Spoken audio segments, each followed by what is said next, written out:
Good evening, my fellow reptiles. So today I am having my mom in another one of my videos, and we're going to be asking her a few questions that I thought up because I think it's always interesting when you can see videos and you can learn different perspectives, even if they're perspective or opinions or beliefs that you may not necessarily agree with, to hear what somebody else has to say. For those of you who don't know, I identify as an atheist, and my mother here is a Christian, and I just want to ask her a few questions so you can, I don't know, kind of get an idea of I love my mom and she loves me, and we have different beliefs and different opinions on a lot of different things that don't go along with one another, but she's still my mom and she still loves me and I still love her. Isn't that right? Absolutely. So first things first, what do you think of your son being an atheist? This is your time to shine and slam me down. No, I wouldn't do that. Well, for now, I really believe that past circumstances has played a large role in how he feels right now. But truly, I just think that he's trying to figure out life right now. And, you know, he's my son, and I love him, and I'd give my life for him. And I just think that in time, that he will find what he's looking for. I really believe that he will. He's a very passionate young man, and he speaks from his heart, and I just have, I have a lot of faith that he'll find what he's looking for. And this is kind of a vague question, but what do you think I'm looking for? Well, I think you're looking for unconditional love. I think you're looking for truth. I think you're looking for... that much is truth. The search for truth. Yeah. And I have faith that you will find that truth. I truly do. You know, that's I guess that's where my faith comes in. I have faith that you will find what you're looking for. Next question is, how do you define religion? Because it seems to me in my personal interactions with evangelical Christians or any person who's in religion, a lot of people define religion differently. But how do you define the word religion? Well, that's a good question. Many people have said, oh, you're religious. And I would say, no, I'm not religious. And I'll have to clarify why I think that.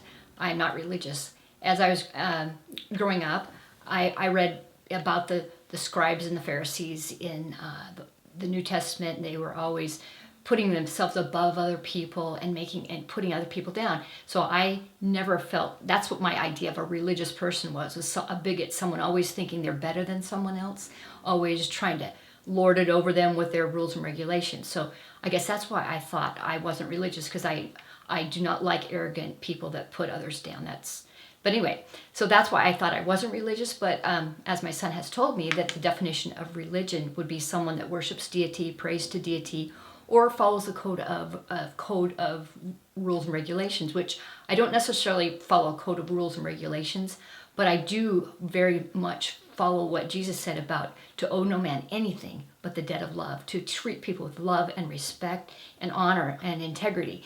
That's something that I'm very passionate about. And I follow that as that's my example of Jesus to the world, of how to treat people. So religiosity, we can do without, but in my opinion, but to love as Jesus loved, that's what we need in our world. So that's just my opinion on religion. Just to mention something, do you think the Ten Commandments is a set of rules? Wouldn't that not be a set of rules and regulations? Because there are certain commandments. Now, granted, just hear me out on this. There are certain commandments within the Ten Commandments that don't really apply universally. I mean, granted, we can say things like, stealing is wrong, thou shalt not murder, you know, things like that. Those are things that I would say are universal things. Right. But things like, don't work on the not Sabbath, but you shall not have no other gods before me. That's kind of like a religious rule that you have to follow. Well, the Ten Commandments, let's set it back. They were given to the Jews back in Exodus 20 in the Old Testament or the Talmud. And those rules were their guidelines. For today, I think a society can benefit from those rules. Like you said, and culturally, you know, it makes sense not to steal, not to murder, not to lie. Those are positive things that when a culture embraces those things, the culture actually prospers. So I guess to answer your question specifically about... Maybe it should be called like the 5 Commandments rather than 10? Well, I think every person, the Ten Commandments are guidelines, and a society that follows them actually probably is more successful in how they treat each other. But they're guidelines, and for people that don't believe in God, they can still be used as Some of them. Well, yeah, some of them, of course, to believe in God. If you don't believe in God, that have no other gods before you. I think we all can think of something that No, Mom, you know what I meant. I You know. know what I meant. You Yeah. know what I meant. I was applying to the Christian faith. I don't. Yeah, to a Christian to worship a tree or worship this or worship money. God is saying as a Christian, worship me. Do you believe that a woman should have the choice to have an abortion? Well, I believe that a woman always has a choice. And what I mean, let me explain. I know I think a woman always has a choice what she's going to choose to do with her baby. But something that I guess for me, as I see a few of my friends and actually some family members that have chosen to have abortions for whatever circumstances. I've not walked in their shoes and I don't judge them for that. But I know that once it's happened, once you have opted to get rid of your baby through abortion, the women that have done that I have known have suffered even 30 years ago. They did this 30 years ago. They still today have not able to forgive themselves. They feel like, what if I had opted differently? What if I had have maybe sought a good home or adopted that child out? So there's a lot of pain I see. And I don't necessarily think that, I don't know because I've never seen it, but there needs to be a lot of counseling. If a woman chooses to abort her baby, there needs to be counseling so she knows what she's going to feel like. And because, emotionally, and there's hormones that when you're carrying that baby, a woman is attached to that baby, and then you've opted, your psyche has said, well, let's get rid of it. You still have feelings towards that baby. You have hormones that make you feel like you've done something wrong by getting rid of your baby, and it's very difficult to forgive yourself. A lot of family members have suffered today and gone into all kinds of difficulties because they had a circumstances they didn't want, and rather than looking at all the options before they aborted the baby. And of course, being pro-life, always wanting life, choosing life over death. But a woman should have a right to choose. Okay, cool. Is there anything that could happen that would convince you or change you to actually leave Christianity? Well, that's a very difficult question. Let's just hypothetically a big traumatic event happened, and you've been through stuff, I know, but I guess it would require a circumstance of events on what would require you to lose your faith as a Christian, to lose everything that you've believed in all this time. Is there a possibility that could ever happen? Well, I couldn't say no, but when I think about my faith and the time in difficult times that I have had, where things don't work out the way that you thought they should, it's easy to want to raise your fist up and say there is no God because look what's happened to me. And yet I would hope in times of where I've lost my family members or people that are close to me, my children, through murder or a horrendous circumstances, I would hope that during that time that's when my faith would be the strongest, because I'd be able to hold on to the truths and the peace that I've known through difficult times. But then again, I can't say, I don't know. I would hope that I would choose to hold on to my faith in God. And I can look back from past circumstances when my husband was so ill with a horrible disease. And we didn't know if he would live and die. We didn't even know what the diagnosis was. And that's always the question anyone asks, if you lose your husband, if you lose your children, if you lose your son, are you going to still trust God? And I hope that I would say yes, I would.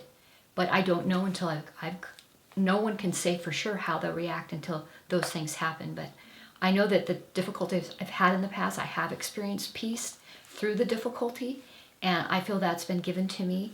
And my faith in God, He has given that to me, to where I've been able to get through some of the dysfunction and the difficulties that I've had in my life through family difficulties. But again, I can't say that I wouldn't, but I hope that I wouldn't. So that's just an honest answer. I don't know. I believe God would never leave me, but I could possibly leave him. Okay, next question.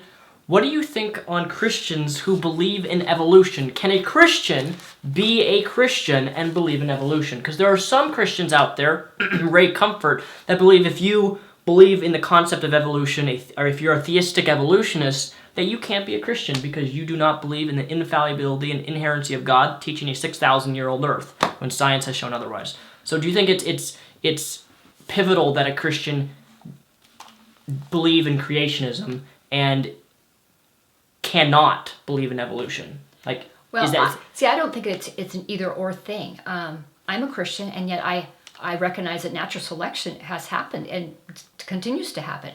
So by believing in natural selection doesn't undermine my belief that God created the heavens and earth. We weren't there. We don't know. Whether you, the scientific method is it must be repeatable, and we really can't repeat creation. We don't know.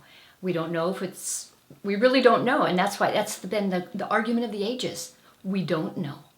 Now, I believe that what God said, whether he did it through the Big Bang, he said, let there be light, and there was light through the Big Bang, that's a possibility. I don't know. But, very well, that is a possibility, and I'm not against that idea, actually. A lot of people seem to think that I am, but if you're a theistic evolutionist, if you believe in God and a God created the world into existence and just left it as is, that's fine with me. But I look at it this way. I'm not God.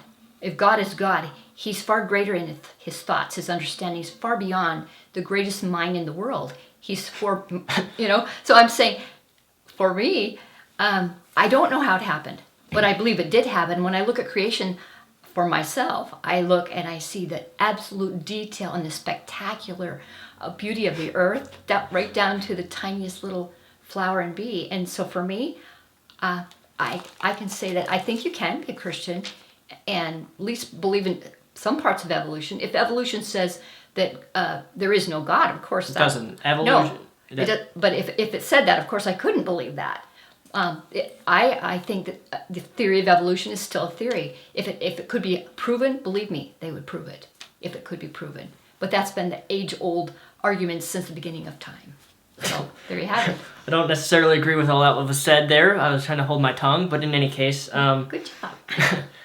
So there you have it, ladies and gentlemen, my fellow reptiles. This was an interview with my mom regarding religion and her thoughts on religion. In any case, thank you guys for taking the time to watch this video. I would like to do this in the future with other people, maybe other YouTubers, talking to them and asking them questions like this. I don't know. If this was something you like, please let me know down below in the comments below. As always, thank you for watching. Thank you, Mom, for talking out your perspective to almost nearly 200,000 people on the internet. You're welcome. It's crazy that I'm almost at 200,000 people watching us right now. Isn't that insane? A little scary. It is scary. In any case, guys, thank you guys for watching. My name is Daniel Solzbach, also known as Mr. Repzion. Peace the rep out.